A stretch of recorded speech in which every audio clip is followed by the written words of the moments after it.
morning.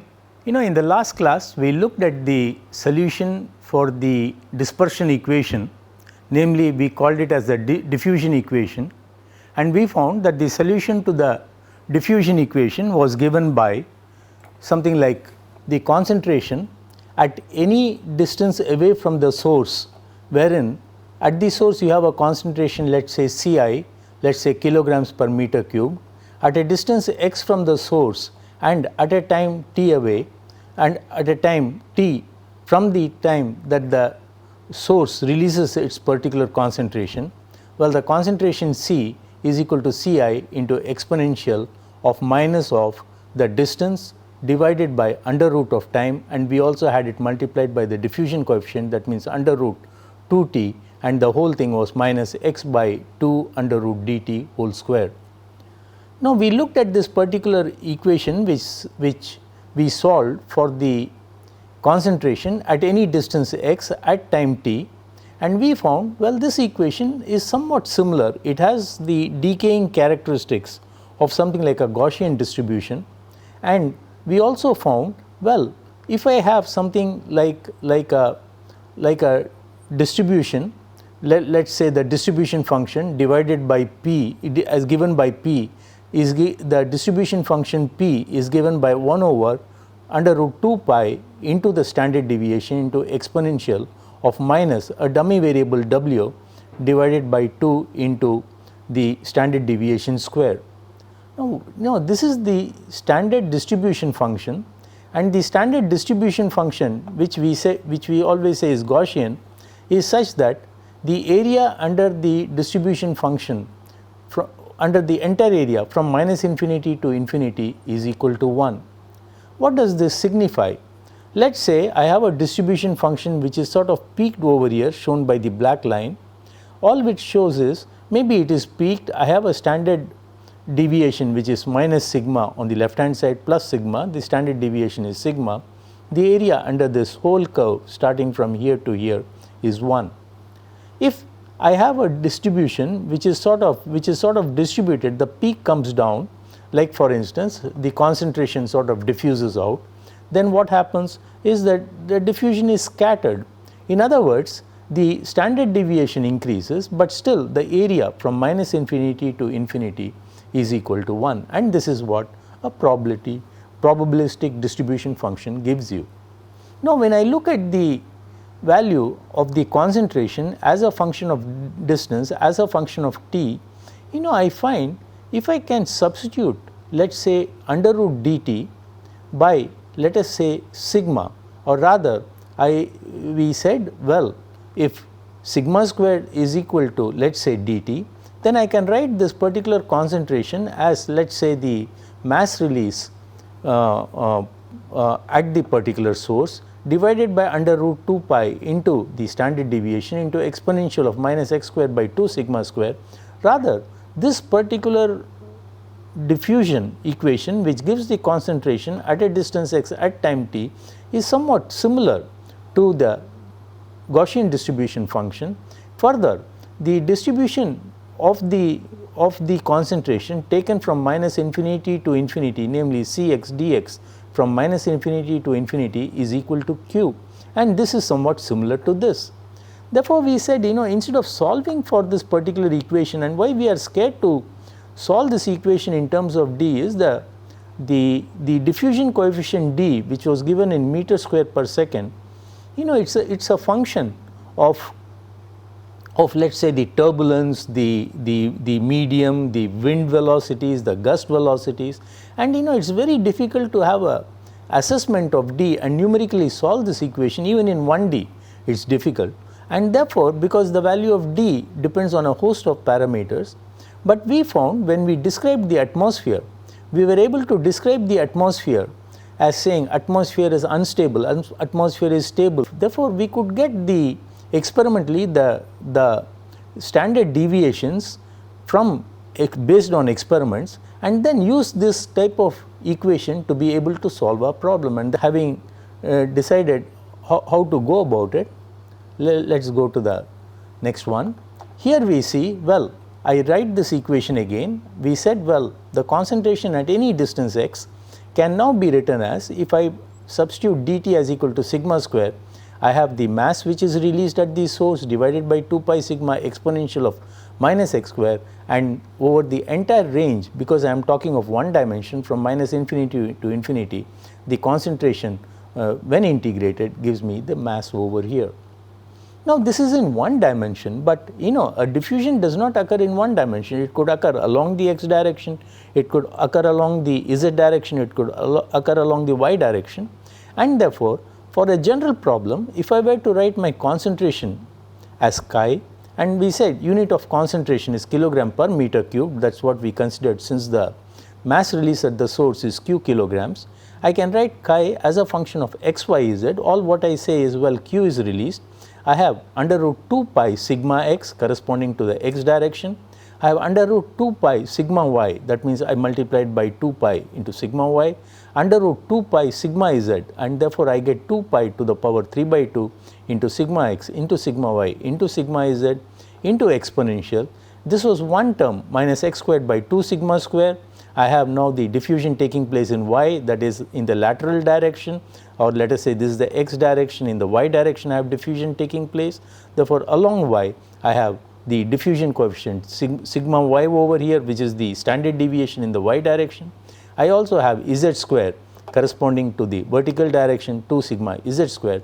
Well, this is what the value of concentration should be.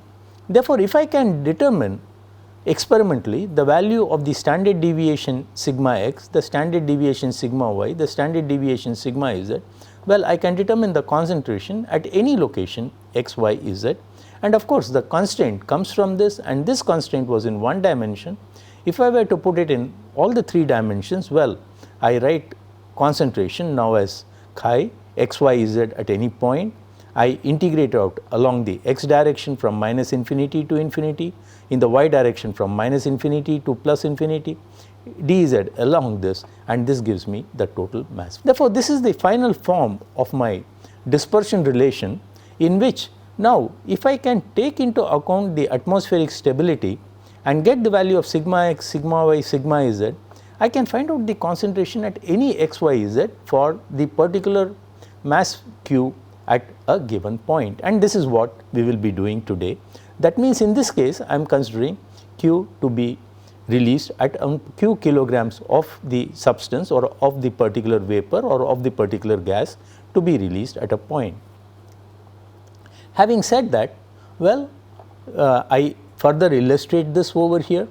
Let us say I have something like a spill which is in the form of a puff. That means, all of a sudden I release q kilogram of, let us say, a gaseous mixture at this particular point at time t is equal to 0. What is going to happen? I release it at t is equal to 0. What is going to happen when I release a substance over here? Well, the substance diffuses out, it increases its volume, and as the volume of the substance increases, the concentration, which was originally quite high, will keep on decreasing as the time progresses.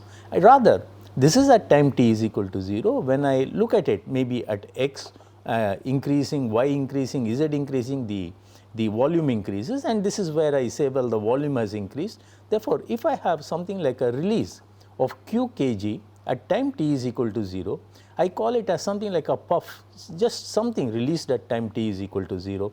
With subsequent times, well, the puff or the mass which is released in the puff keeps on increasing its volume. And how does it increase in volume? Well, we said q divided by 2 pi to the power 3 by 2 sigma x, sigma y, sigma z into exponential of minus x squared by 2, the standard deviation x square minus y squared 2 sigma square, into we had minus z square by 2 sigma z squared. If you look at the previous expression over here, we had z squared by 2 sigma z squared. But in case the puff is released, let us say at a height h from the bottom, let us say I have the ground over here, the puff is released at a height h, like from a chimney I have a burst of mass which is coming out, let us say, or a balloon at a height releasing a certain mass, then what is going to happen? This particular mass which is released, the distance I am interested is z, therefore z minus h is the distance above, therefore I have corresponding to minus z squared by 2 sigma z square, I have z minus h square divided by 2 sigma z square, but a part of the burst also or the mass comes down to the ground, gets reflected on the ground. That means I have h coming over here, h coming over here, 2h plus z minus h gives me z plus h, and therefore I have another term due to the reflected one. And therefore, whenever I have, let us say, a puff or a mass which is released at a height h above the ground, the concentration of at any x, y, z point is given by this particular expression, namely q divided by 2 pi to the power 3 by 2, the standard deviation in the x direction, standard deviation in the y direction, standard deviation in the z direction into exponential of minus x squared by 2 sigma x squared minus y squared by 2 sigma y squared into exponential of the forward term and the reflected term from the particular ground. Well, this is how we calculate. We will do 1 or 2 model problems after looking at different types of releases. In this case, it is a puff over here. Let's consider some other release. We said, well, I release some mass, well, it diffuses out in this particular direction. I could also think, instead of just releasing a mass q, supposing I have certain leak which takes place on the ground. Let's consider the case of, let's say, Port Hudson leak. Let me go to the board and explain what I am trying to do. Well, I have the pipeline which is containing liquid propane. The pipeline, let's say, bursts, and therefore I have liquid propane which gushes up. When the liquid propane comes, well, it is at the ambient temperature corresponding to the high pressure here, but then its boiling point under the ambient condition is something like minus 45, but the ambient temperature is higher over here, therefore it flashes into vapor. Therefore, you have the leak taking place, and the leak does not take place at 0 time. It keeps on leaking considering the amount of fluid in the pipeline, and the fluid is pumped by a station which is quite a distance away from where the leak is happening. You have a constant source of leak. That means I am always having something like m dot, or in this case I would call it as q dot, which is taking place over a considerable period of time. That means the amount of leak is so much kilogram per second, and it occurs steadily, let's say for a period of 2 minutes, or maybe if the leak is prolonged, it could happen for a period of an hour. Therefore, we want to find out, if I have something like a steady leak like this, steady leak taking place, what is the effect, what is the concentration, let's say at a distance from over here, at a distance x over here, maybe at a distance y, and maybe above the ground at a distance z is what we want to calculate. Therefore, when we talk of the steady leaks, it is something like, let's say, a chimney, in which the gas is continually flowing, something like I have an m dot s so much kilograms per second. Instead of talking in terms of m dot s, I talk in terms of q dot. Let us also say it is a steady leak, let us say q dot s so much kilograms per second is being spilled. Therefore, in the problem, what I want to consider is, let me get back to the slide. I have something like q dot s kilograms per second which is coming out over here, maybe from a pipeline rupture or a leak which is a steady leak. And what is happening? If I have a wind condition, see, yesterday or in the last class, we also considered the effect of wind. We said wind will affect the stability of the atmosphere, and always, even when it is summer, we have some small wind, let us say 1.5 to 2 meters per second. Sometimes we have heavy wind. The wind, what it does is, when something is leaking, it tends to carry the leak along in the form of a plume. By plume I mean, the shape of the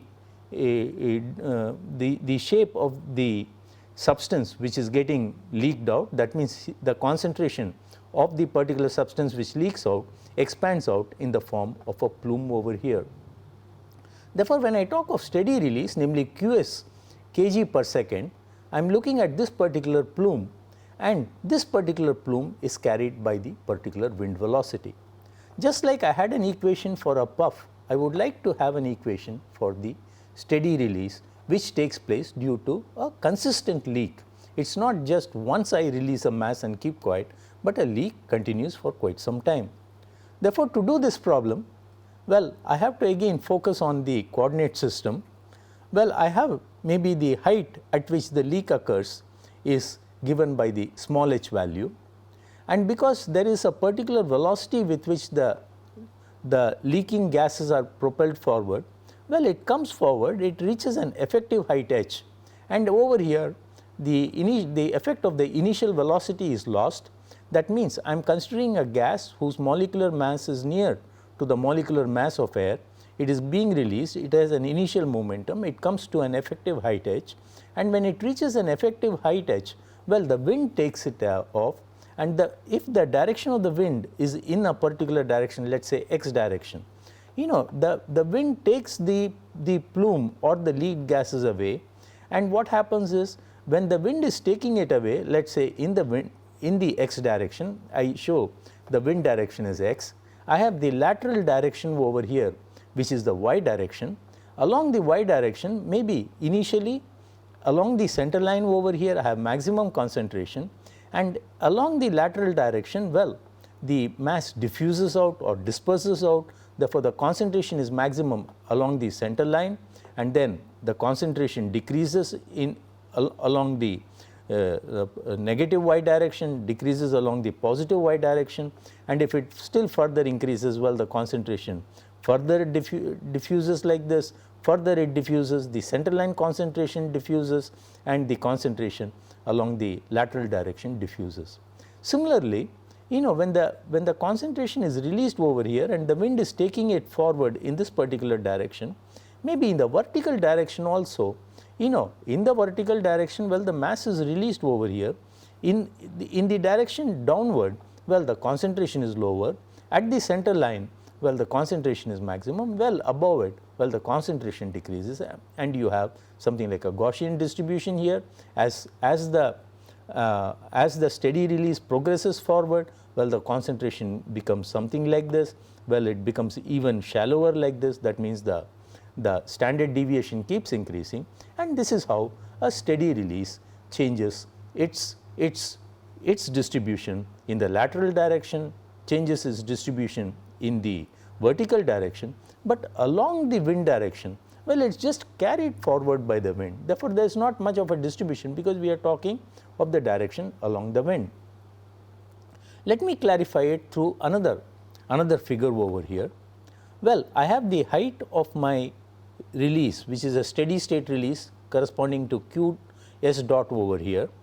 You know what happens, the initial movement pushes it over here, this is somewhat a point at which it has lost its initial momentum, and at this point, well, the wind is taking it forward, the wind is taking the release q dot s forward, and along the lateral direction, well, I have the distribution at the center line, I have maximum, at the edges I have this. If I look at a vertical, if I take a section over here, well, I have the vertical along the center line, well, I have the maximum concentration. If I go further and further in the vertical direction, the concentration decreases, I have a distribution in the vertical direction. Therefore, I show in this particular figure the x direction along the wind, the y is the lateral direction, and well, z is the vertical direction. I am interested in finding out the concentration at any distance. Let us say this is my release over here, I am interested at x, y, z, or I am interested at this x, y, z. And how do we do this problem now? See, we know how to do a problem for a puff. I want to do it for a case of a steady plume. Therefore, first we recognize, well, the wind is taking the concentration chi, and we said concentration units at any distance, let us say x, y, z, we said is chi, which is equal to kilogram per meter cube, chi into the velocity into dy into dz. Well, this is kilogram per meter cube, this is meter per second, this is meter, this gives me kilogram per second, and therefore, if I integrate out this particular mass, the plume which is travelling forward from, let us say, at this particular point being, let us say, 0, which corresponds to infinity, because in this direction I have nothing, the wind is taking it forward. I integrate from, let us say, the y going from minus infinity to infinity. Let us, for instance, consider a particular section over here. At this particular section, Well, what is the mass which is going across the section? Well, the mass which is going is chi u dy into dz at this particular section. Therefore, I want to integrate let us say lateral to this section, and lateral to this section is along y. Therefore, dy going from minus infinity to infinity, and then I take vertical, that is in the direction, let us say vertical to the center line, vertical to this one, going from minus infinity to infinity, and therefore, I integrate from in the lateral direction, I integrate in the vertical direction, and therefore, I have a relation chi into u into dy by dz is equal to q dot s, and therefore, if I now assume that the wind speed is a constant, mind you, I will go and examine whether the wind speed can really be constant or not. If the wind speed u meters per second is a constant, well, I can take it outside, and therefore, I have chi into dy by dz is equal to q dot s by u. Therefore, now I have the value of q dot s by u, and if I now plug this equation into the standard equation by which I have been looking at the particular mass getting diffused, what is it I get? I get q dot s divided by u is corresponding to the mass corresponding to a particular value of x over here, and therefore, if I want to find out what is the dispersion taking place along the lateral direction y, along the vertical direction z, then I get q dot s divided by root 2 pi into sigma y into root 2 pi into sigma z. Now the mass I am considering is q dot s divided by u into exponential of minus y square into 2 sigma y squared, that is the standard deviation in the y direction, minus z squared by 2 sigma z square, and well, this is my concentration, because root 2 pi into root 2 pi gives me 2 pi u into this, and this is the way the wind carries the concentration along the particular x axis. That means, wind carries q dot s by u, and I am looking at the dispersion in the y direction and in the vertical direction. Well, this is the formula therefore for concentration for a steady release, and if now I consider another aspect, namely I consider, well, you have a vertical height at which you have a steady release like a chimney. Let us consider this example again on the board. Let us consider, let us say, a chimney, and we have seen this, like for instance, whenever we take a power plant or something, you have this chimney, and what does this chimney do? It produces smoke, and there is a wind. Therefore, how does the smoke travel? Well, the smoke travels like this. This is the way the smoke travels from a particular chimney. Well, I have the height of the chimney is h. Well, immediately the thing does not traverse, and what happens in practice is, because I have the initial velocity over here, well, the little bit of smoke comes out like this, and thereafter it begins to traverse over here. Therefore, this is what I call as the effective height of the chimney, because the initial momentum pushes the dispersion from this point to the point shown by the violet line over here, and therefore, this is that type of dispersion what we get. Well, the ground is over here, and therefore, now if I am interested in my wind direction is x along this, well, I consider the lateral direction y. Therefore, this could be my lateral direction y, and this could be my z in the vertical direction. Therefore, I have something like this, and something vertical over here. Therefore, I am looking at the release q dot s divided by root 2 pi of sigma x. Rather, dispersion is along y. The mass is carried along u direction by the particular wind. Therefore, I have 2 sigma y into 2 pi into sigma z, and of course, you have the value corresponding to the exponential term coming as minus, I have corresponding to y square into sigma y square. I also have maybe the value of z square corresponding to sigma z square, and this gives me the value of the concentration at x, y and z. Along x, well, the wind carries it forward. Along y and z, well, the standard deviation, that means I have the distribution like this. After some time, well, it comes out like this. After some time, well, it diffuses forward. Well, it comes like this and it diffuses forward, and the concentration along the center line decreases, and also the concentration along the lateral line also changes.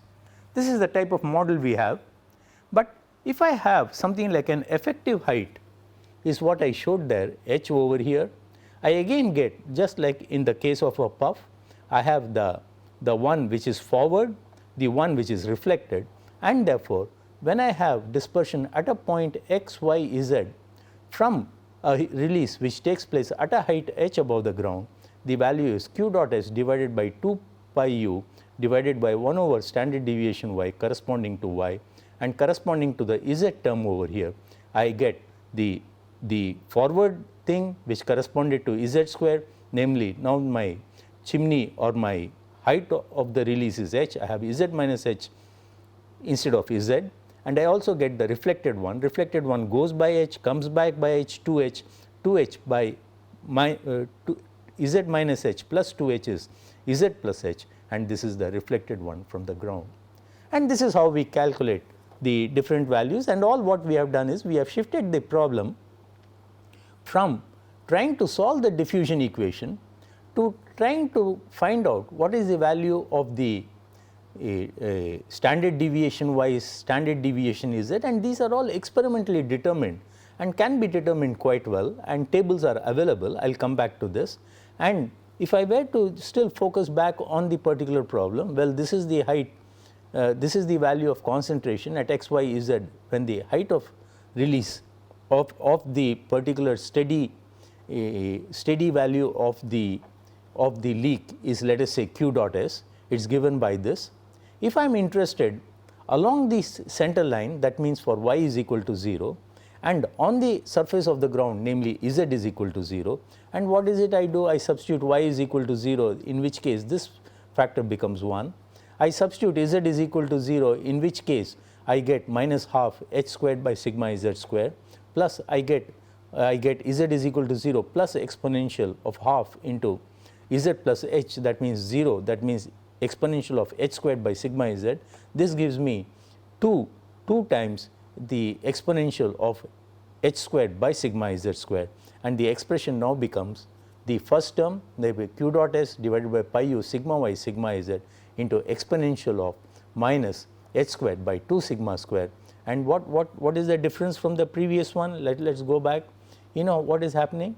You know, we had z square, and you had 2 over here, and therefore 2 with 2 got cancelled. I had qs by pi u into sigma y sigma z, and therefore the concentration at any x as it disperses on the surface of the ground along the center line of the wind, that is on the surface of the ground along the center line of the wind as the mass diffuses out, is given by this particular expression.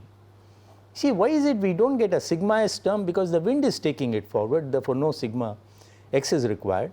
But in practice, whenever we measure the value of the standard deviation sigma y sigma z, you know what happens is we measure it over a period of time, something like 10 minutes to an hour. And if I want the local concentration, you know, the local concentration could be little bit higher, and therefore the practice is, instead of having qs dot divided by pi u sigma y sigma z preceding the dispersion in the vertical direction, you multiply it by 2 to take care of this particular factor, and this is how we estimate the concentration.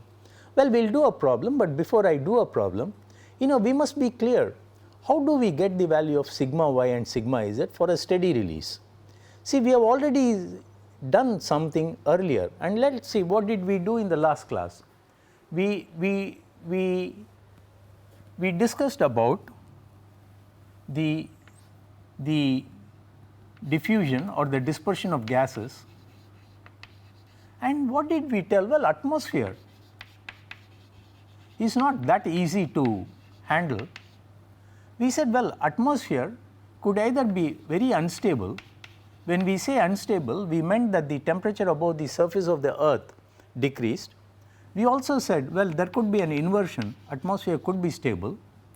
Well, the atmosphere could be very, very unstable. We said it is A, that is Pascal's classification, atmosphere could be very stable, like we have a very cold night and there is no wind at all, and therefore, nothing really leaves the earth, which is extremely stable, we called it as F. And in between A and F we had B, which was unstable, C, B was moderately stable, moderately unstable, I am sorry, C was moderately unstable again or weakly unstable, then we had D, which was weakly stable, we had E, which was moderately stable, and F was strongly stable. Therefore, we had classification like A, B, C, D, E and F, and therefore, we would like to see how the atmospheric stability criterion under conditions A to F will include the value of sigma y and sigma z. Well, experiments are done and what we get is plots of sigma y as a function of x, and what is it you observe? Well, when the condition is very unstable, well, it diffuses very fast because of the unstable nature. Well, A could be somewhere over here.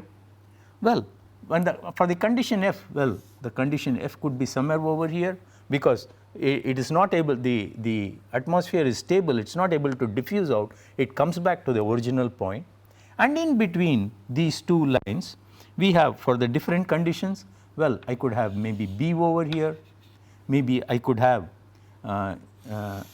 E over here, I could have the other line for, let us say, C over here, I could have a line for D over here, and corresponding to the atmospheric conditions, for when the spill goes over a distance, let us say x, the wind shifts it from here to here, I can find out what my values of these standard deviations are, and these standard deviations sigma y, sigma z are known as dispersion coefficients.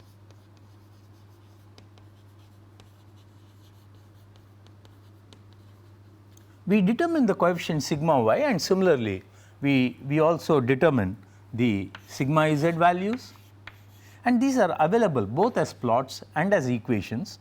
That means in the downwind direction, well, sigma z could be here for the condition A, for the condition F it could be over here, it is not at all increasing, it is a small number, maybe for B, for C, for D, for E, these are the different values, and as we go from F stable to the unstable condition, well, the dispersion coefficient increases both in the sigma y and sigma z. When we consider a steady case, we do not consider sigma x, but when we consider a particular puff, we also consider the value of sigma x, and normally for a puff we will have the value of sigma x is equal to sigma y, because it travels in the same direction, because there is no wind, we are not considering the wind condition. We will also consider the case of a puff with wind shortly, but when there is no wind, well, sigma x is equal to sigma y, and this is how we calculate the dispersion coefficients.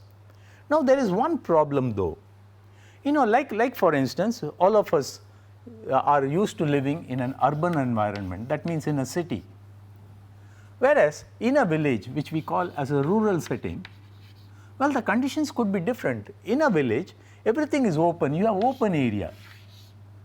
In a city, you have a lot of these tall buildings which are available, maybe small buildings, tall buildings, roads, vehicles, all these things are more in an urban area compared to the rural area. Therefore, what would happen if there is a spill, or if there is a, let us say, a steady release in an urban area, it means more of these resistances due to the buildings and all that. Well, some eddies are formed, maybe wakes are formed, the turbulence level. Whenever I talk in terms of an urban area, well, it is much higher than in a rural area. Therefore, when these coefficients are determined, let us say the dispersion coefficient, let us say sigma x, sigma y, sigma z for a puff, and you have sigma y, sigma z for a steady release, it is not expected that in an open area like a village, the same thing should be applicable as for a city, and therefore, you have separate ones for urban area, you have separate plots for rural area, and not only are there plots available which we use, these are available in any standard book on atmospheric dispersion, And one of the good books on this is by Arya. You have these expressions available for urban areas, rural areas, for maybe a puff, for a steady release, and this is how it is. And let me get back to the slide now. And therefore, you have A unstable, Y, you have sigma Y, and what is going to happen as the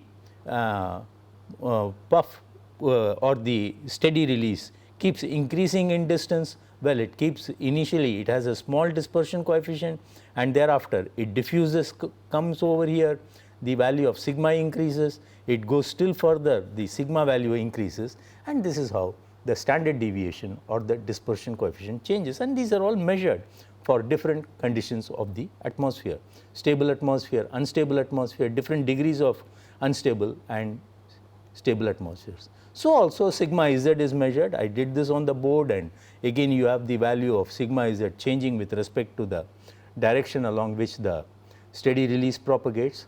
And as I told you, in addition to having plots, you also have maybe dispersion coefficients for continuous release in villages, rural areas, open surroundings. Well, it is given in terms of x, which is the downwind distance, for different values of atmospheric stability, which I just now said is A, B, C, D, E and F.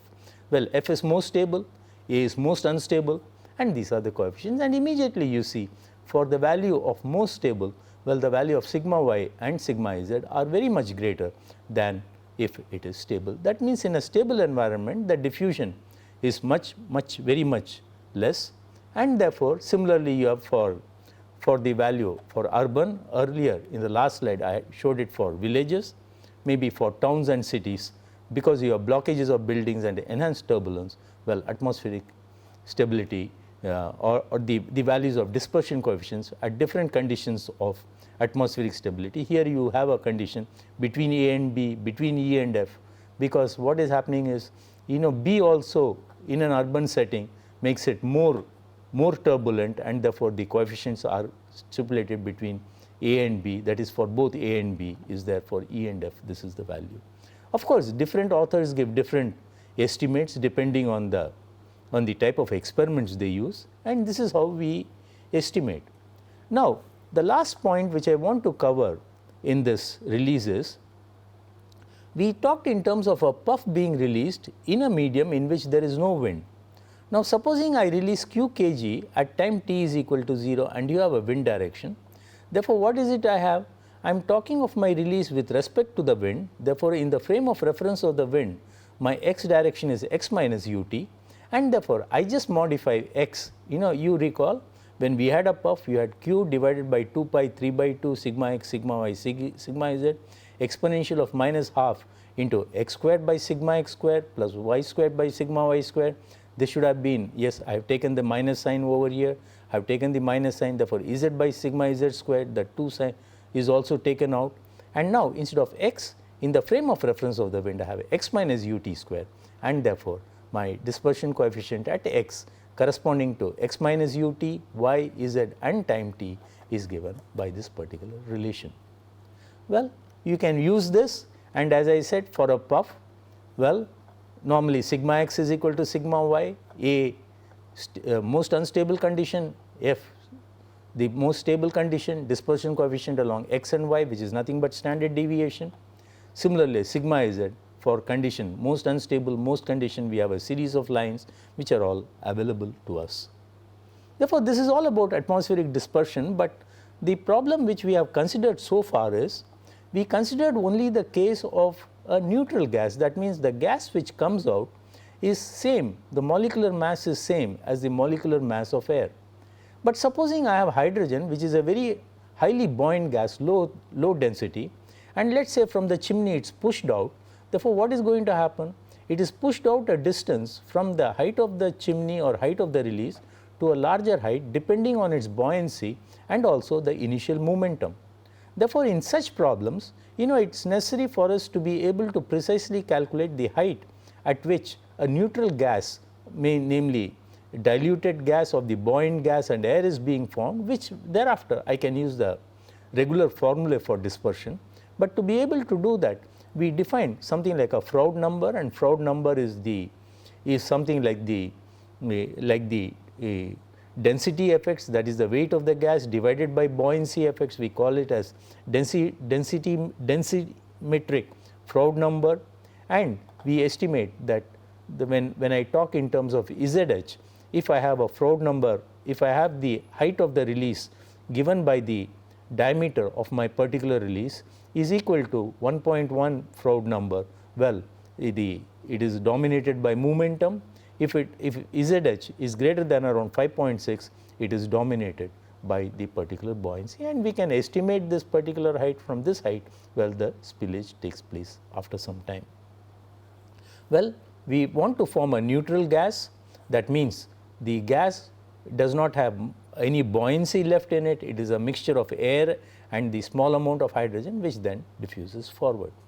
Well, this is about diffusion, but one point I want to make before we try to solve a few problems, and whenever we solve problems we understand the equations better and we understand the theory better. We must remember, whenever we are talking of this, we always talked in terms of wind, the cloud cover.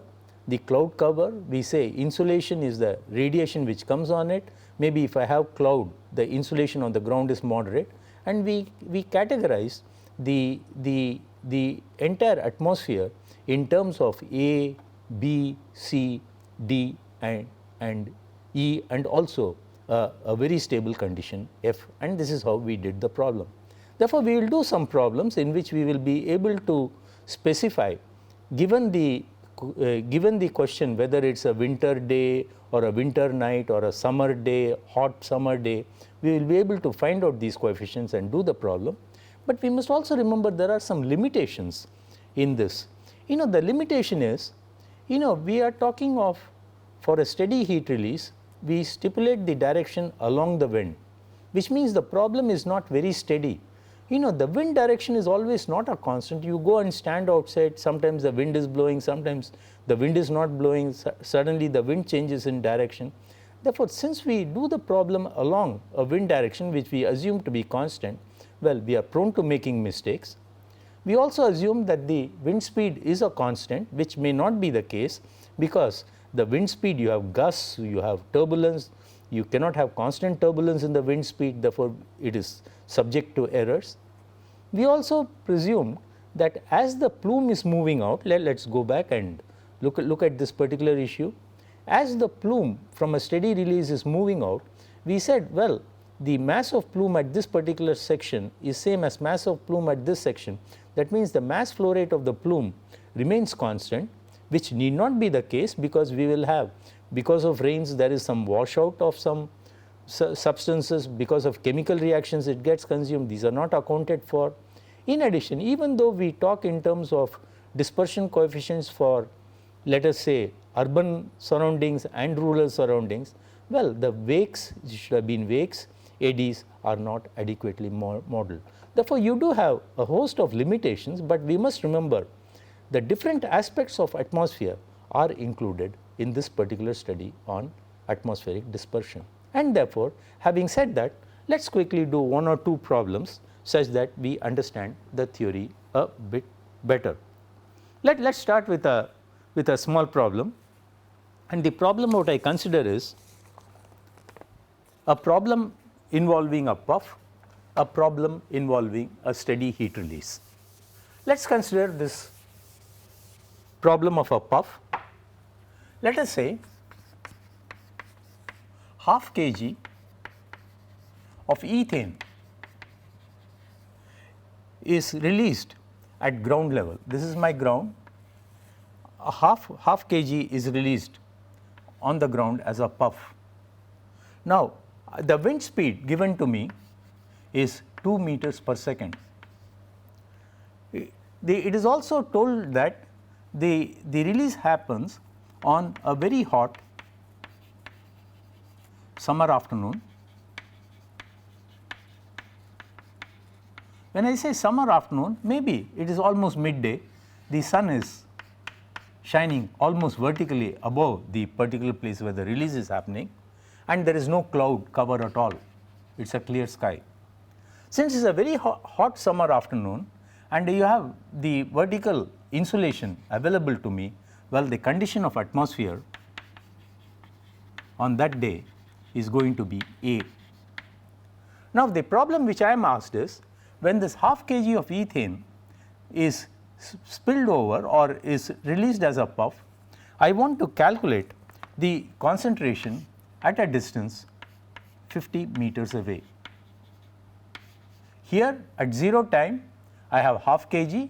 I want to calculate when this particular spill reaches here due to the wind velocity of 2 meters per second, what is the value of the concentration C, or let us say the value of chi in kilograms per meter cube.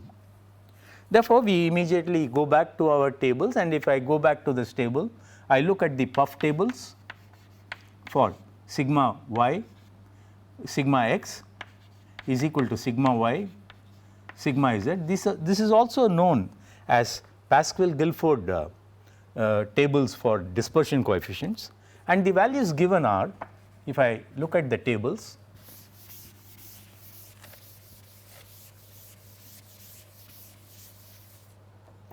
I have sigma x is equal to sigma y is equal to, along the wind direction, 0.18 into x to the power 0.92 meters, where x is in meters, and sigma z is given as 0.60 into x to the power 0.75 meters. This is for the condition, atmospheric condition A, and this is the condition of atmosphere existing at that particular time. Therefore, now I substitute the value, well, the wind speed is equal to 2 meters per second, and if you go back and see 2 meters per second on a sunny afternoon, let's do that. Let's get back to the slide and see what is the condition what we have. Well, surface wind is less than 2 meters per second. You have strong insulation, that is the condition is A only, and then we said there is no cloud, there is A. Therefore, for A, these are these particular values. The wind velocity is 2 meters per second, the wind is carrying it, the distance I am talking in terms of 50, therefore, the time taken for the spill to reach me is equal to 50 divided by wind velocity is equal to 25 seconds. Therefore, I am interested in the concentration at a distance 50 meters away over the surface of the ground, that means along the wind direction, that means y is equal to 0, z is equal to 0 on the surface of the ground at a time 25 seconds away, and this I can write it as, I go back to my equation, we had the equation q divided by, I had 2 to the power 3 by 2, that is in 2 to the power 3 by 2, that is 2 under root 2 pi cube corresponding to sigma x, sigma y, sigma z, pi to the power 3 by 2, sigma x, sigma y, sigma z into, I have exponential of, we had the term x minus ut whole squared by 2 sigma x square, and I have over here, let me write the other terms.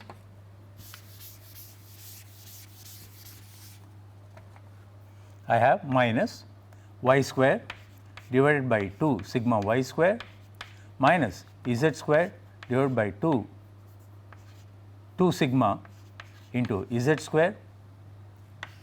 You know, I find I am interested in the along the center line of the wind, y is equal to 0, this z square, z is equal to 0, why? That means exponential of this term is 1, exponential of this term is 1.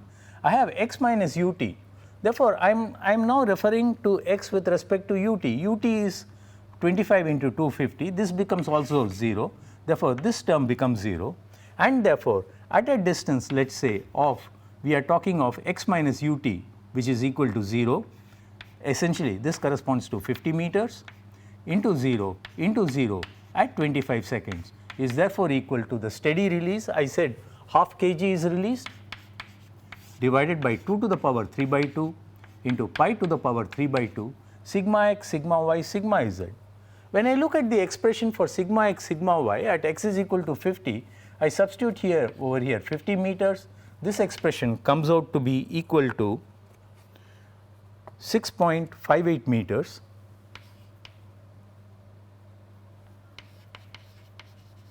This expression 0.60 x to the power 0.75 comes out to be equal to 11.28 meters.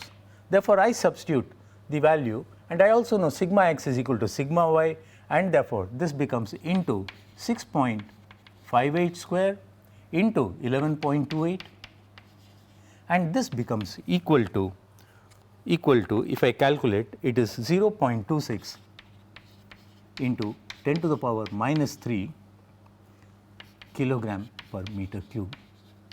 This is the concentration at a distance 50 meters away when the wind speed is 2 meters per second. This is the type of concentration we have.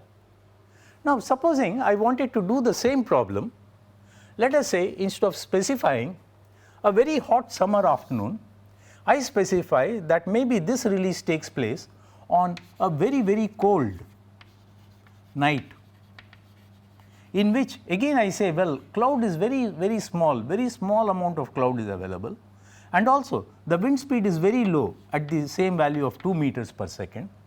Well, very cold night, maybe temperature of the order of, let us say, minus 5 degrees centigrade or 0 degrees centigrade, and also this low wind speed. Well, this corresponds to the condition near to F, and let us now determine the value of the concentration for this very cold night. And what is it I do? I again find out the values of sigma x, sigma y and sigma z for the condition F. I go back and look at the table. For condition F, I have sigma x is equal to sigma y is given by 0.02 into x to the power 0.89, and sigma z is given by 0.05 into x to the power 0.62. For the condition of x is equal to 50 meters, I get this as equal to 0.7 meters, and for the condition of sigma z for x is equal to 50 meters, this gives me 0.54 meters. Therefore, immediately you see that for condition F, the dispersion coefficient is only 0.7 meters, whereas for the condition A, it was 6.58, that is around 1/10 of the magnitude. Similarly, here it is 0.54 meters. For condition A, it was 11.28, that is around 1/20th, and therefore, the concentration at 0, 0, 0, that means this corresponds to 50 meters, x minus ut is 0, corresponds to 25 seconds, is equal to again half divided by 2 to the power 3 by 2, pi to the power 3 by 2 into the value of sigma x, sigma y, sigma z. And now, this if I calculate, if I put the value of, now I put half kg per second into these values, sigma x, sigma y is 0.7 square and 0.54, the particular concentration comes out to be equal to 0.475 kilogram per meter cube. Therefore, you immediately see when the condition of the atmosphere is cold, it is stable, I have a large concentration. When it is unstable, well, the gas sort of diffuses out very fast and I have a small value of concentration. But this concentration in terms of kilogram per meter cube does not tell me whether this particular ethane concentration what I get is flammable or it is outside the limits of flammability, like we said L and F.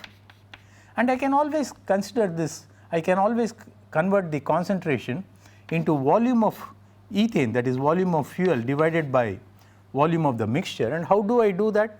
Well, let us just take this as an example. I have 0.475 kilograms.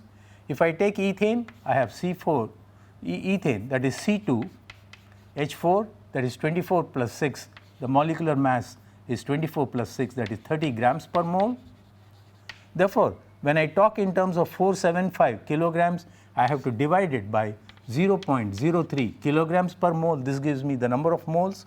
In 1 mole of gas, I have something like 22.4 liters, that is 0.0224 meter cube. Well, this is the value in terms of volume of methane divided by volume of the mixture.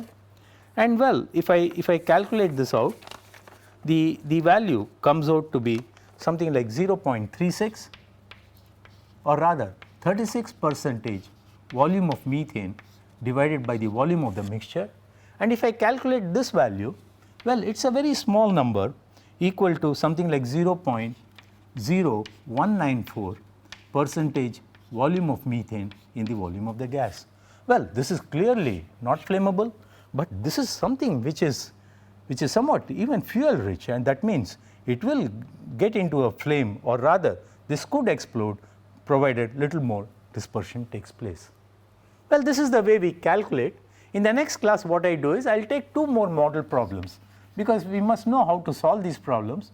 Maybe I will take the case of steady heat release, solve a problem, and then we go into quantification of damages.